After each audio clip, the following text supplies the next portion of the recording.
Arsenal, our objective is winning. But we Yeah, just I haven't know. got to Yeah, that. the goal is always winning. The outcome is not It's necessarily. not always that. Yeah, I'm talking about like playing at like a Brighton or something where like every game like you going in like you basically playing for fun, bro. Hey, maybe Arsenal fans don't have it so bad. Hey, we never went out like that. Like. Welcome back to the Rondo. We're in the throes of another electric Premier League title race, but there's one word on everybody's mind: bottle.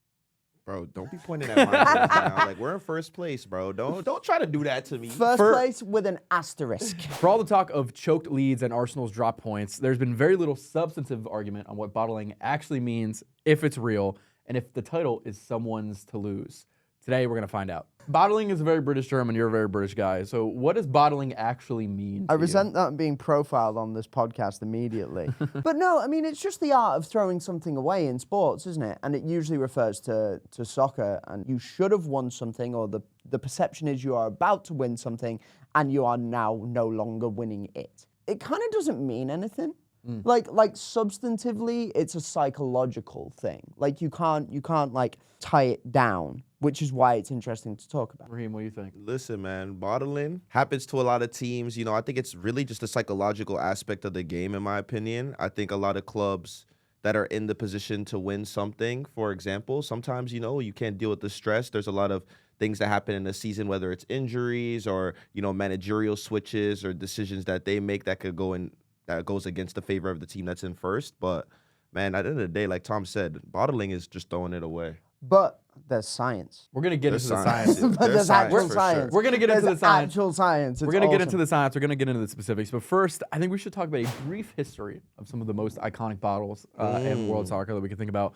Tom, start us off and give us some recent examples. Do I have to talk about the one that gives me PTSD? You have to talk about the one that makes your like Fitbit stress go up. Do you know what? It's actually the last time I cried watching football. Fun fact. This is vulnerability on the Rondo. So tell us how old you were when you were crying at the TV. Definitely wasn't 15. Definitely wasn't 15. Right, so in 2013-14, Liverpool have a 5-point lead atop the Premier League table with 3 games to go. And Steven Gerrard receives the pass, and when he's about to play the pass to his centre-back, he falls. Demba Ba gets the ball, and he dribbles, and he scores. Liverpool lose to Chelsea at home. Cringe. And then tie with Palace, and I think win on the final day, but it doesn't mean anything. And yeah, throw away the title. Thoughts and prayers. Honestly, dude, it was. But the funny thing is that I was so on that ride that season. Like, that was it. I was like, oh my God. Like, because that Liverpool team was interesting because it had like 4 good players and everyone else was mid. So it was like, there was like this impossible factor to it. It's like Gerrard's kind of last ride. But it was like Coutinho's getting good. Luis Suarez, oh my God, how did we afford this guy? Please stop biting people. And then otherwise, it's a whole lot of like, eh? Like, What was it, like a young Raheem Sterling? Young Raheem Sterling. Is that still breaking out. Sturridge. Daniel Sturridge erasure. Anyway, Yeah, baller. Streets are never going to forget. Baller. But point is like, that is not a title-winning team. Yeah. Like, objectively, it's not. Y'all had like And a then Leicester run. Yeah, and then they proved And that then it wasn't a title-winning team. Right. In quite spectacular fashion. They had the lead late in the season in the league, and then they bottled it away They by underperforming, and yeah. And we're going to get more into the psychology later. Raheem, I want to know one of your favorite examples of recent bottles. Okay, before we even get into this, my argument for today is that you can't bottle a trophy, but you could bottle the league. So, for example, like Champions League, FA Cup, like trophies, when it comes to trophies, I have a belief that you can't bottle a trophy because there's so many variables, you don't know which team you're going to play. But you can bottle a league. What about in a cup run, though? Does that make sense? Like, because I think like a bottle, quote unquote, and we can talk about this later, is Barcelona leading 3-0 in the first leg of a Champions League knockout tie, going somewhere else and then losing 4-0. Ooh, And then they've lost it 4-3 in aggregate. Is that a bottle? I don't know, because it's just like a one-off game. Like, you know what I'm saying? Or like it's 2 games that dictate the entire trophy. In my opinion, I think for like a Premier League trophy, it's over the course of entire season. It's like a mentality It's thing. a mentality thing. All right, so the Rondo official definition of bottling is losing a lead over the course of many weeks or months that you've maintained for longer before then, right? It's not just one game, it's over the course of time. Yes, but there are also levels to it. So you can have like a wobble. Oh, okay. A wobble.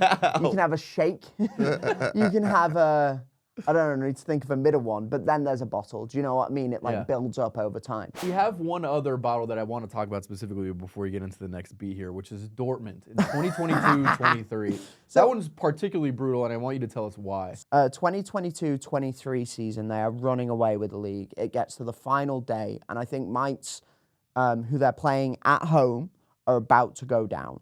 Dortmund buy 120,000 litres of beer before the game. They need a so point much. against gonna one be of the turned. worst teams of the league. They just need 1 point on the final day to win the league. They are preparing, for all intents and purposes, they are preparing to celebrate. And they lose. And Bayern Munich win the title. I wonder what they did with all that beer. They Drank it. probably still drank it. Drank it in sorrow. But it was like the vibes were terrible. It was like the worst vibe party that you could possibly. They're like, we bought it, we have to drink it, but like I'm gonna cry while I do it. Oh, Yeah. absolutely. There's something extra like venomous about that for them because they've always kind of been the little brother in the Bundesliga as well. So you finally get the chance to win the league and outdo Bayern And you piss it away. to lose it on the final day after you've already made all the celebration. Bearing in mind that's a season in which Bayern changed managers, I think, twice. They had Julian Nagelsmann, who was like the cool, groovy like guy who like rode a skateboard to practice. True story, by the way. How awesome is that? And Bayern was like, nah, this guy's way too cool for us. So they just hired Tuchel. And then Tuchel gets them over the line Yeah. by playing just awful football. Hey, Tuchel gonna get you wins though. Terrorism ball. gonna get Terrorism terrorism ball. Tommy tactics. Okay, last thing before we discuss the psychology of the bottle, as we have defined it. Are there any under the radar or niche bottles that people should be aware of that they don't know? I mean, I don't have a particularly niche one, but I have one in my memory that I remember when Arsenal was 248 days at the top in the 2022-23 season, and we gave up the title in April to Man City, man. That one hurt my soul so much because, listen, bro, we basically went almost a whole year at the top of the table, and literally the last couple months to win the title, we slip up, lost the match. I'm pretty sure we lost a game to what was it, Southampton? Or Yeah, home, I enjoyed There was that. a game like that where we lost, I don't know how we lost to Southampton, ended up losing to City 4-1 at Etihad, and that was all she wrote. And Yeah. bro, to be honest, like as an Arsenal fan, that was definitely one of the most detrimental moments I've ever felt. Like at that point, I was like, yo, we're never gonna win the league ever. You know what? And I'm not saying this to bait you, even though I am a little bit. I never thought you were going to win the league that year That year, why not? because City are evil. And as we get into City- talking about what causes the bottle, the Arsenal players might not have believed that.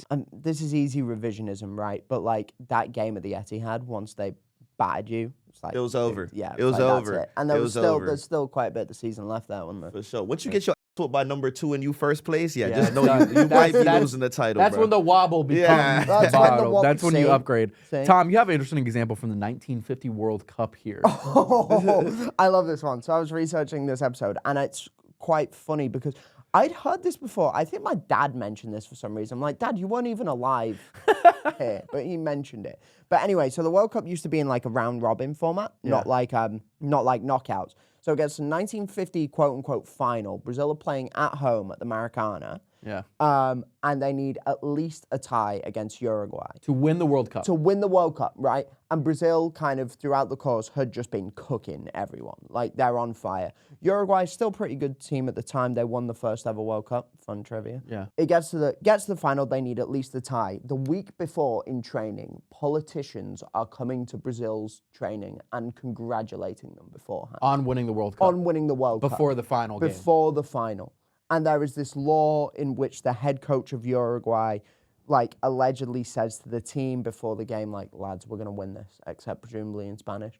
And then they win it 2-1. And there are 200,000 fans at the Maracana. Oh, boy. Watch Brazil piss away the World Cup. I've heard about that, bro. Apparently, that game was so detrimental, it made Pele's dad cry. And that was actually one of the inspirations for him to win the World Cup in 1958. Yeah. And I mean, how old did Pele play in that game? No, Or was Pele it- No, wasn't- it was a child. Pele Was he was a like child. 5 years old? Pele Yeah. was 8 years old when Yeah. that happened. Yeah. So Which then- is so crazy because 8 years later he won the World Cup as a 16-year-old also a child. Yeah. Still a child. Yeah. That's Lamine Yamal type. Yeah, seriously. Nah, bro. He definitely took that with full chest. He said, y'all gonna make my dad cry? All right, bet. He just All right, had to bet. lock. From that day on, he was Let's locked in. I'm going to lock in, dribble these mangoes in the backyard and get right. Let us know in the comments if Brazil beat Uruguay in that World Cup run. As a little aside before we get into the next topic, Which do you think was worse to witness at the Maracanã as a Brazil fan? That game or the 7-1 loss to Germany in the semifinals in 2014? Ooh. Because, yes, losing is very disappointing, but getting thumped and embarrassed when you're probably the favorites, yeah. I think the 7-1's got to be worse, even though obviously it's not a final. I think that there was a sense that was a groundswell, that was like that era of Brazil. That was their moment. I mean, obviously Neymar was injured. Thiago Silva was suspended as well, right? Like, some of that game is a bit lost, but it's a home World Cup, and that's when, like, obviously football's always been massive in Brazil. Duh, that's hardly a revolutionary new thought. But when the eyes of the world with social media, technology, telly, everyone is watching that game because it's the best team against second best team in theory, right? Yeah. Brutal. Yeah, that 7-1 defeat was sickening, bro. I know all Brazilians worldwide. Sickening. Hey, maybe Arsenal hurt. fans don't have it so bad, man. Yeah, we don't have it. Hey, we never went out like that. Just wait. Arsenal at the Etihad in a month. They'll match that. All right. No, didn't He a City fan, so he gonna chat like this. Didn't you get routinely cooked by Bayern in the Champions League every All year? right, That guys. was your moment. You guys just Your bringing moment. up It's horror like you pull up stories. to the You guys Allianz, just you're bringing like, up horror all right, stories. All right, here it is. it's time. All right. They're licking their lips in Bavaria. We got a little history of bottling. We have a definition of bottling, but now we got to get into what actually causes it. Raheem, you've played at a professional level. What do you think causes a bottle? What causes teams to choke over the course of a long period of time during their league season? Going back to like my career playing at the University of Virginia, we were playing in the NCAA tournament. We were one of the top 10 seeds in the tournament, expected to go far. University of Virginia has a history of winning the NCAA title within the men's soccer space for a number of years now. And we played against Fordham University, which should be a side that you should beat. For people who don't know, Fordham's a small Catholic university in the Bronx in New York City. Yeah. It's not a high enrollment. It's Massive not club. It's not necessarily considered a premier Division I sports school, even though they are D1. That versus UVA in a soccer matchup is like a David versus Goliath. Exactly. David versus Goliath. So I think going into that match, the mentality that we all had was kind of like, okay, like, we're going to beat this team. Like, we're a better team than them. We know that, like, if the goals aren't coming, eventually we're going to score. And I think, honestly, that kind of the mentality actually works against you because you're like, all right, we deserve to win. Like, this game is going to be ours. But in football, it's not about who deserves to win. It's about who shows up on that day. We ended up losing the game 1-0. We lost in the second round of the NCAA tournament to Fordham. They scored in like the 86th minute. That was all she wrote. But it's like, I think the big moments where clubs really falter and when they really bottle is when they're performing very well, things are going their way, and they have this, mentality of like, yeah, like, we could just go out there, even if we go out there without the mentality of winning, we could still win because we're a good enough side. And that's where teams really shock you. Get a little complacent. Tom, What the coach say after full time? Literally nothing. yeah, wait, walk us through the dressing room after. Was that at home? I know for sure. I can Is tell you Daryl this. DK in that team? Nah, he wasn't there. He came the year after, but All all right. the seniors were just crying tears because, like, I mean, it's their last game of the season, right? Yeah. So it's the worst way to go out when you lose in the second round. You're expected to go far in the tournament. It's heartbreaking. And for sure. losing to Fordham just as a school is like mommy's little meatballs from Staten Island. Yeah. Like, it's very like New York, New Jersey, Italian. And oh man, that's like a guy named Giuseppe who like Yeah, his mom's bro. like a little overprotective of him, like scored the winner against you guys. It was like Dude, that's tough. It was like Manchester United losing. What was that one team in the Grimsby. Grimsby. Yeah. It was our Grimsby loss. That was my Grimsby loss in life. Was, Wait, walk us through the dressing room after more. So the seniors are crying. Is there a speech from anybody in the dressing room after that game? Yeah, after you bottle, man, there's not really much speaking. Like, I think what it gets to is like you think about all the moments in the game where you should have scored, or you should have done this, or you should have done that. Some people look at the coaches' tactics and maybe we should have played a different way. But at the end of the day, the only people that you could really blame is yourself. And I think that's the worst part about bottling, is because there's no one else to blame other than the people who are on the pitch and performing. And if you're not performing well, then you're not going to get the results that you want. How long did you think about that for after it Oh happened? my goodness, man. We thought about that game for so long, bro. We thought about that game for like until the next year. Like, you know what I'm saying? Because what makes it worse about college soccer is that, listen, you have like an 8-month break until the next season. Like in college soccer, the season ends in November. Like, the next season is not until you play, because you have the spring season, you have a summer, and then you come back to the next season. So for us, we were like, bro, we have 8 months until the next year to try to win this thing again. Like, Pain. it just felt like a waste of time. Raheem woke up this morning like, I got to relive this trauma. Tom, what risk factors cause teams to be bottle prone? Well, it's all psychological, right? There have been a lot of studies about it, and it's effectively this idea, right, that when you're on autopilot, you're doing so well, then you get to a point in a season or in anything where you start to think about what you're doing consciously. Think about it this way, right? Like, you run down the wing and you play the cross to a striker, and you don't even have to think about that ball because you know the striker's going to make a run to the near post, and when you do that, I don't know, let's say you picked up 5 assists doing it that way. Then it just comes to a point where subconsciously you're going, oh, I have to make sure that this happens now. This has to happen. So there's like a sense of like, yeah, I guess psychology to it. And then it's also not having like the right people in the right places to say like, lads, calm down. And this is where it gets really boomery and like Gary Neville and Roy Keane and like high performance bro podcast vibes. But it's like, this is why you need people in key positions that have been there before, right? And make it about Arsenal. You don't have anyone like that. That what? Who's been there before. Who's been there, who's ever won? In a leadership role, right? Like Arteta's having people like steal keys at team dinners in order to teach you about reaction. Like, is that really going to help you against Wolves on a Wednesday night? No, Clearly not. But also, how many players are there that we could say that are perennial winners? So because, that's the easy counter argument, and I get that. But like at the same time, it's like when it's so ingrained in the culture over so many years, it's then like, you've got to get people in there who are going to settle people down. Ironically, you got rid of the on Arsenal, but you got rid of one of the key players that I think would have gotten you over the line, and that's Granit Xhaka. Because I think he had a sense of leadership. Reem don't love that. I think he had a sense of leadership to it. Okay, so what? I think the Arsenal example is perfect because everybody knows that it's been happening recently. City are killers. They get it done and they win. Yeah, go ahead. Do you know what it is as well? Sorry. It's also an element of trying not to lose rather than trying to win. Does that make sense? Like, you watch any knockout football, you watch like a World Cup final, and you watch, like, for the first 20 minutes, you're like, both of these teams don't want to lose. It's defensive football, and that's where like it can kind of come undone a bit. If you rely on very safe ways of playing, then you open yourself up to the possibility that it could go wrong. And then if you try not to lose and then you start losing, you're like, where's the plan to win then? Yeah. And it's so hard to pivot in real time. So we've seen City be killers and get it done 4 out of the last 5 years. And we've seen Arsenal, for a lot of those titles, be in the lead for 240 plus days and then lose it. What do the killer teams like City have that Arsenal do not? Pedigree, elite performance, star players that will, and you like to say this all the time, take the game by a scruff of a neck and just say, this, I'm taking over. Erling Haaland against Arsenal in that game when you won, and Kevin De Bruyne, same game, right, in 4-1.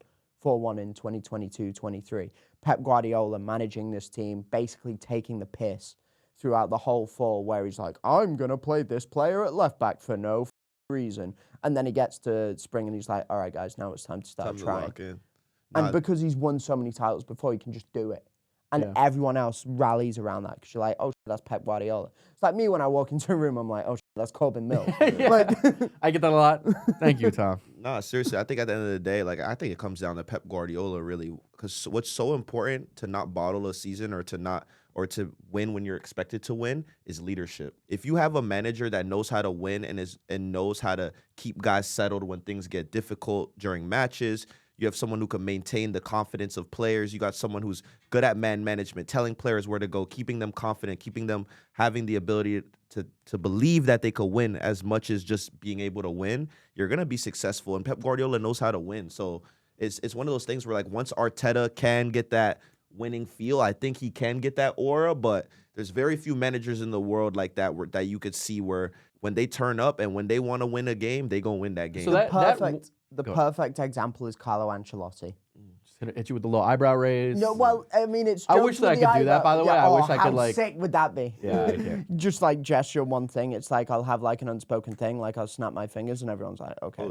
He's serious. Nah, that would be the Don Carlo eyebrow raise is really tough. There's this great anecdote, and it involves suffering for me. Before the 2022 Champions League final, there are 2 training sessions, right? And Jurgen Klopp, right, Liverpool manager, who is an inspiring bloke in his own right, is going over the tactics. There's a team meeting. There's a whatever. Okay, boys, here's how we deal with Vinicius Jr., Karim Benzema.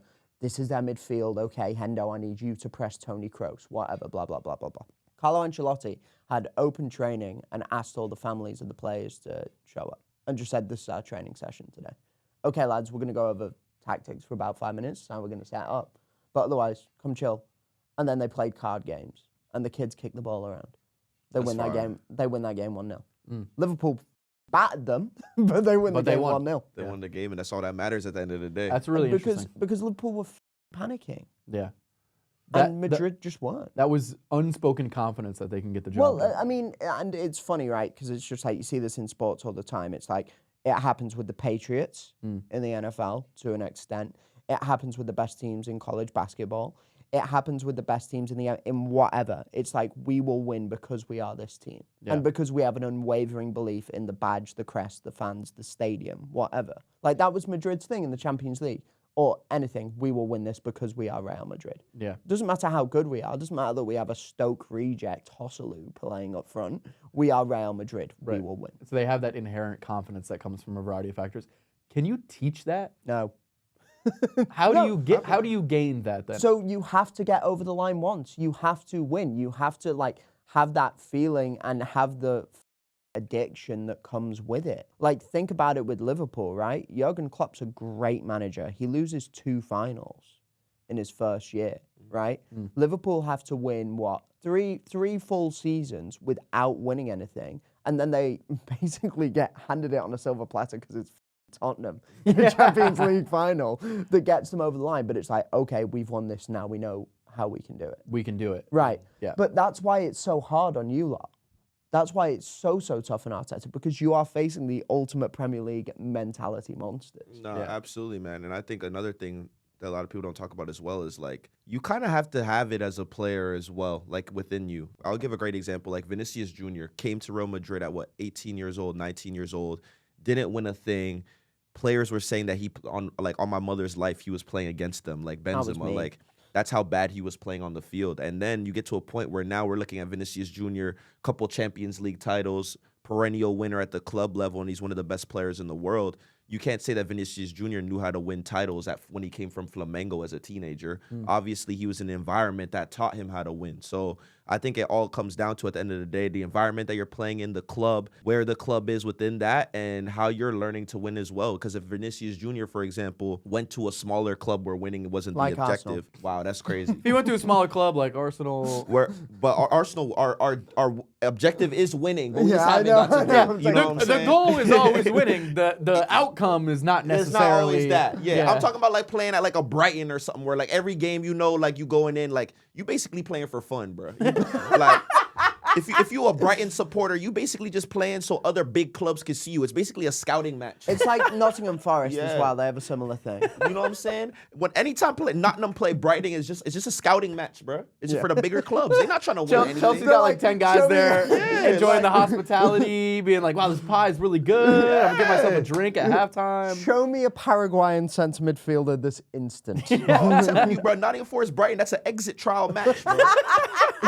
Nobody cares about winning the league, bro. It's just about getting scouted by a bigger club to win. They're just happy to be there. They're happy to be there, bro. They're like, damn. Bag from Todd Bowley. Yeah. So once you go to a club of winning mentality, that's how you're going to be able to win. Interesting. Okay. Go back to teams that are prone to bottling and teams that have bottled. Are there particular specific moments that kill you over the course of the season, or is it just a gradual ramp up to not believing? I think there are specific moments that like you can, and when you do this as a writer, as a journalist, right, like you look for storylines and you look for inflection points. It's really hard for me to explain something to you without a specific example, right? So like you do look for individual games, and I think maybe at the time, whether you're part of that team or not, you don't know that that's crucial, but then you see it all add up, and then you can go, oh, it's traced back to that. So when Arsenal lose the league, everyone's going to go start with that Wolves game, even though they beat Spurs like 4 days after. Right. But that just feels like this is the first time where it's like, oh, we screwed up. The doubt gets in your mind. Exactly. And it's hard to avoid that. I think, and fact check me on this, Liverpool lost to City in 13-14 at one point. And it was like, oh, they dropped points somewhere. And in 18-19, similar thing, they dropped points to West Ham on like a crappy Tuesday night game or something. Couldn't do it at a Tuesday night at the bowling ground. Couldn't do it. And then Man City, it's just that little bit of belief. Yeah.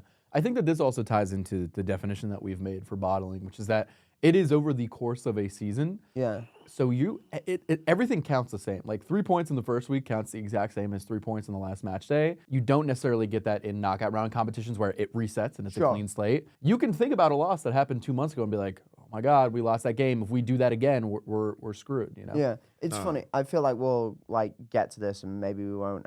So if we won't, I'm forcing this conversation now.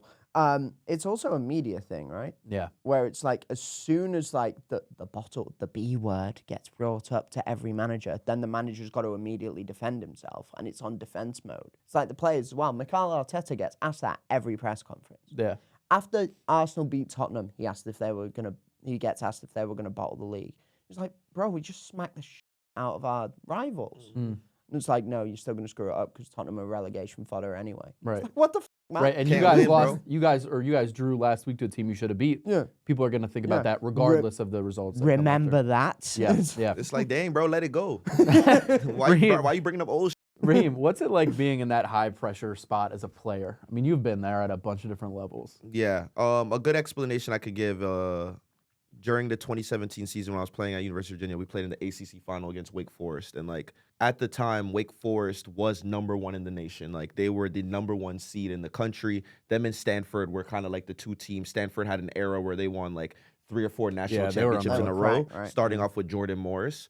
So Wake Forest had a formidable side with some notable professionals that are playing even today. I think Ian Harkes is still playing in MLS right now.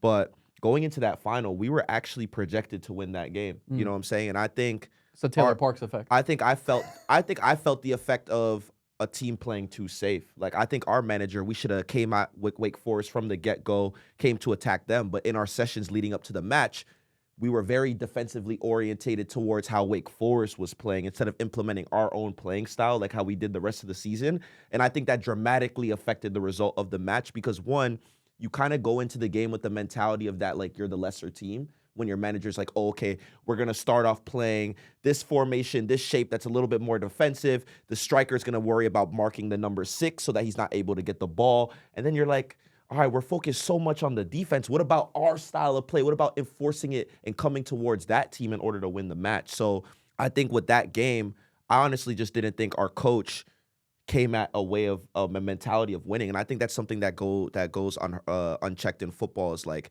sometimes it's not even up to you whether or not you want to come play in the match. Sometimes it's the manager's tactics. And I think that game really affected us because even after Wake Forest got a red card, we still played the same, and that cost us the match. So it seems What was like the final score? We lost on penalties. It was 0-0 in regular time and overtime, and then we went to penalties and lost. it seems like a lot of it can just be getting in your own head and overthinking. Like you said, going from doing it automatically to doing it manually, and you get a little bit of doubt in there. Yeah. And then if you don't have this like enthusiastic, unwavering belief in yourself that you can do it, and another team does, you're going to falter and they're going to be successful. Yeah, and it honestly, being in that match kind of reminded me how Arsenal was before Arteta and before these managers came, where like we were really comfortable with coming in 4th place. Like I felt like our manager was really comfortable with like we were in a good spot in the NCAA tournament seating wise, and he didn't want us to lose the match, so we went because we would go down in a ranking, and that means we would potentially have to play like an extra match in the NCAA tournament. So his focus wasn't on the ACC final, actually was just on the placing for the NCAA tournament. Right. You know what I'm saying? So it kind of reminded me of like how Arsenal was back in the day, where Arsene Wenger would be like, okay, we might have lost that match, but at least we're coming in 4th place and we're maintaining our status. And at that time, it's like, listen, sometimes you got to make those sacrifices to really win something. And And Wenger was like, I have a bunch of 5'7" French midfielders anyway, and that's all that matters. You guys seen how long my coat is? So when teams are bottling or about to bottle or show any sign of wavering, like the Arsenal draw versus Wolves, it is just hammering that. My goodness. it is the only thing that fans and the media and like broader social media and soccer like to talk about. How does that conversation impact the dressing room? Does it? Do they know? Well, we can't say 100% for sure, can we? But like people are on their phones all the time, and what you've got to remember is that Corbin, you're 26. 25. Jesus Christ. Corbin, you're 25. You're 27. I'm 26. Unk over here. Oh, he's bro. 27. My point is, by the way, someone called us 12 and 13 on the last episode. Yeah, There were like no. a bunch of 12-year-olds talking about MLS. I was like, hurtful. But anyway, I guess my point is that most football players are younger than us. Yeah. The average age of that Arsenal squad is younger than me, isn't it? It's like 25 point something. I think they got Cocomelon going. But what I'm trying to say is that, like, they are constantly tapped into that kind of thing. Like, if Declan Rice is making jokes about, like, him wearing a do-rag and being Nigerian, which was, like, an internet thing, he's also definitely going to be able to hear what Gary Neville said about him. Do you know what I mean? Like, everything makes it onto your timeline. So it's now, like, as a manager, how do you protect your team from that? You can't. You're not just going to be like, all right, boys, throw your phones away. Because then you, like, deprive them of, like, comforts in day-to-day life. Yeah. So they have to hear it. Not me, bro. If I'm a manager, my players are walking around with a bag of communication stuff. You got an abacus. You're going to get a notepad with a pencil. And you're going to get a gift card to the nearest internet cafe where you can only access Telegram service. You are not going on Instagram. You are not going on TikTok. You're not even having no one can text you. Carrier pigeon? Maybe. How do you send messages to other people then? Was the internet cafe email? All right. But we're blocking images on the email, so you can't send or receive images or video. Like, you're locking in, and you're not looking at the internet. Because honestly, I feel like that probably does impact players. Yeah. You're like the equivalent of Antonio Conte telling his players how to have sex. Yeah. That's crazy, bro. I can't believe you actually did that. But nah, definitely, absolutely. I will say that players are constantly on social media. Like, when I'm with some of my friends who play at the professional level, I could tell you right now, they scroll sometimes more than, like, the average person. You know what I'm saying? Because you also got to think about it like this. When you're scrolling on Instagram, when you're scrolling on Twitter, you're constantly seeing things of, like, your club's this, your club's that, your friend might be a content creator who talks about Manchester United or whatever club that you're playing for. And, like, honestly, you're going to see everything that's in the media. And for a lot of players, like Tom said, like, you got to factor in their age. We're talking about 20, 21-year-olds. Like, who's not on social media at that age, like, consistently and at a constant rate? So for a lot of their pressure, a lot of things that they're going on, they're seeing everything. Do you know what's crazy? When I was talking to Yandy Amande about this, right? And he's going to go for Remind us who Yandy Amande is. So he plays for RB Leipzig. He played soccer in America. He's just broken into the Ivorian national team. Like, and he's pretty much next up, right? $100 million transfer on transfer marks. Yeah. He's gonna go somewhere, probably either Bayern or Liverpool is the talk, right? This summer for a load of money. And he was saying, like, his friends text him like the stuff all the time, or they're sending him like screenshots or tweets or Instagrams being like, yo, this is crazy, like, you're here, here's your highlight, here's what this, like, stupid site in the USA said when they interviewed with three you. guys. Yeah. And he's like, I tried to ignore it, but, like, you can't. You can't. You can't. Like, he knows. And I was like, I asked him, I was like, do you know that, like, Transfermarkt has you 100 million? He's like, yeah, but I don't want to talk about it. Yeah. You know, like, and that's not just his agent gassing him up either. Like, you know, it's real. And also, like, I know some players, like, they go on their phone at halftime, bro. That's insane. Crazy. That's insane. You playing 2048 at halftime? You're bored? I swear to Eat God. a peanut butter and jelly sandwich and look at the whiteboard, Bro, dude. I swear to God, I know some jump. guys who will go on the phone, scroll, see what fans and people are commentating about them during the game, go back out and play the next half. That's crazy. So that tells you everything you need to know about how players perceive social media. And at the end of the day, when you have people talking about you, you're going to want to listen. Yeah, it's hard not to. It's just I psychology, think that right? would motivate me, by the way. If I had some 12-year-old being like, you suck. And I'm shy. going Tom, they do that right now. Yeah, I know. They're going to be in the comments of this YouTube video saying that to you. Right, and I'm going to lock in on podcasting. They're going to be like, this guy's a moron. And then next week I'm going to come with, like, the LeBron meme. Do you know what I mean? Like, the locked-in one. All right, so the outside conversation does impact players.